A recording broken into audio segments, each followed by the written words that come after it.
Hey everyone, this is Turd Flinging Monkey. So I got some feedback from my most recent videos accusing me of being a moral relativist. And I'm not a moral relativist, I'm a moral subjectivist. I don't even know if that's really a word. Alright, I just checked it out, and according to Google, moral subjectivist isn't a word, but ethical subjectivism is a word. So whatever you want to call it, tomato, tomato. The point is, being a moral subjectivist doesn't make me a moral relativist. I can still make judgments on moral systems whether one is better or worse. But before we get into that, let's define moral subjectivism and how it relates to moral objectivism. Now, many people who aren't religious who believe in an objective moral standard point to things like murder being universally outlawed in most cultures. I'm just going to quote something from Rational Wiki. I know it's not the best source for everything, but I think in this sense, they have it pretty spot on.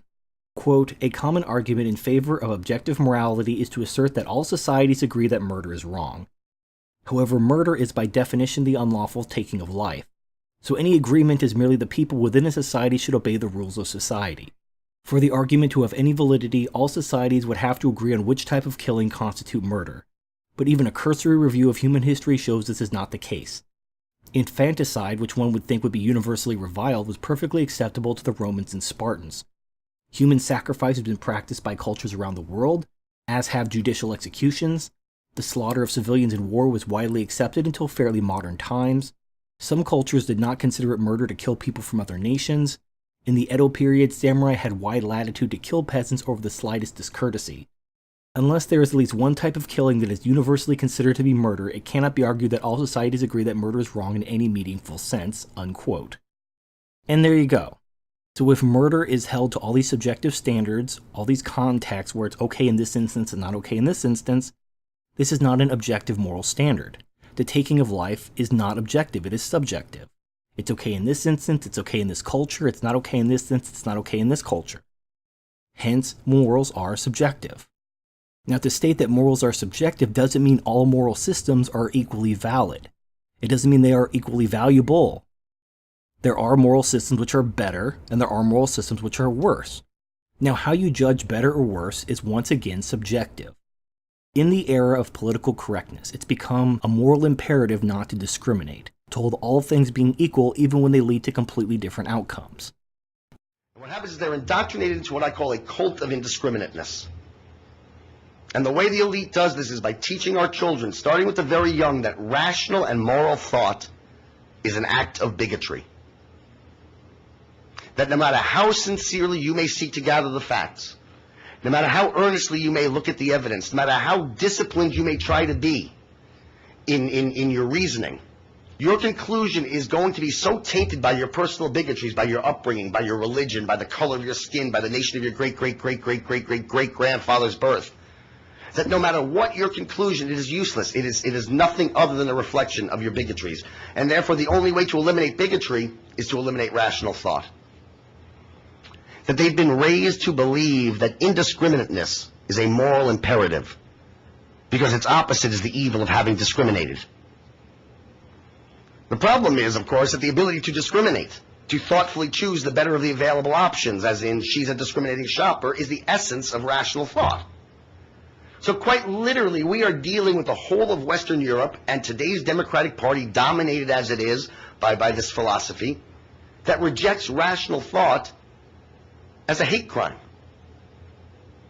So what you're left with after 10, 12, 14, 20 years in the leftist indoctrination centers that our schools have become are citizens of voting age who, on the one hand, are utterly unwilling and incapable of critically judging the merits of the positions they hold, and have held unquestioned since they're 5 years old, since they first entered the leftist indoctrination process.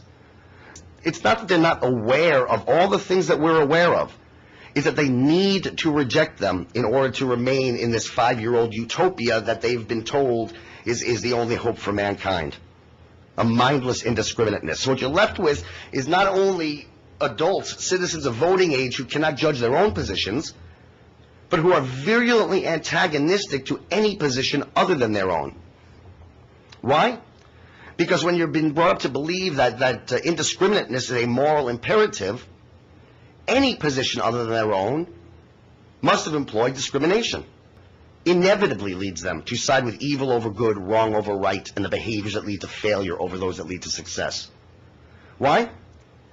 Because in a world where you are indiscriminate, where no behavior is to be deemed better or worse than any other, then your expectation is that all behavior should lead to equally good outcomes. When in the real world, different behaviors lead to different outcomes. You and I know why. Because we think. We know why teenage promiscuity and communities that promote promiscuity tend to fail at a greater rate than communities that promote teenage abstinence. Because teenage promiscuity and teenage abstinence are not the same behaviors. Teenage abstinence is a better behavior. Forget the moral component for a moment. Let's just talk practicalities. If your boy's out messing around, he's not home reading a book.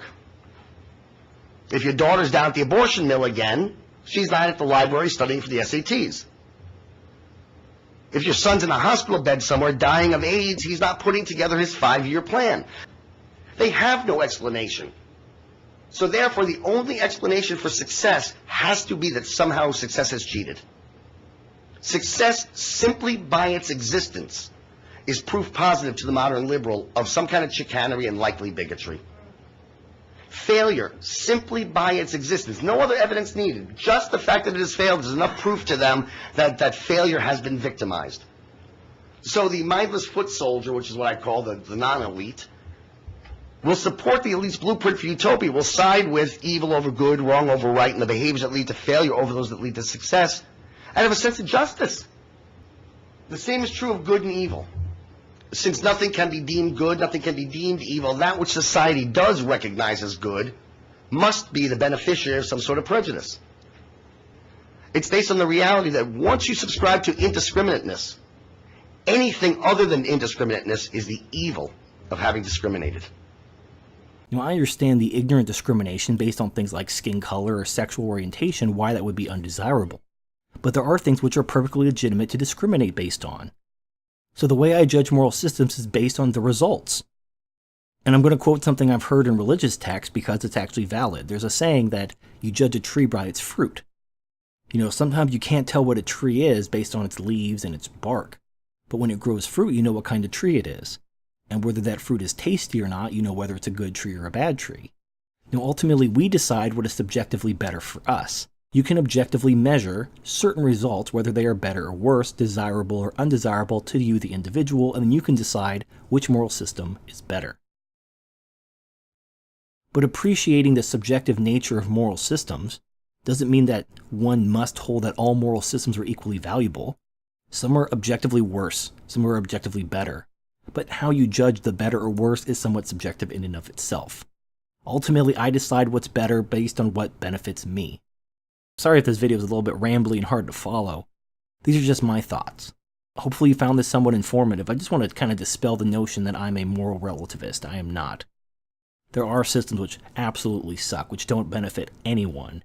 And for someone to look at the results of those systems and conclude that they're just as valid as anyone else, and that you can't discriminate against them is fucking retarded. Moral relativists are stupid. I hate political correctness, because it stifles free debate. But anyway, that's a topic for another day. So this is Turd Flinging Monkey. Thank you for watching, and I'll see you next time.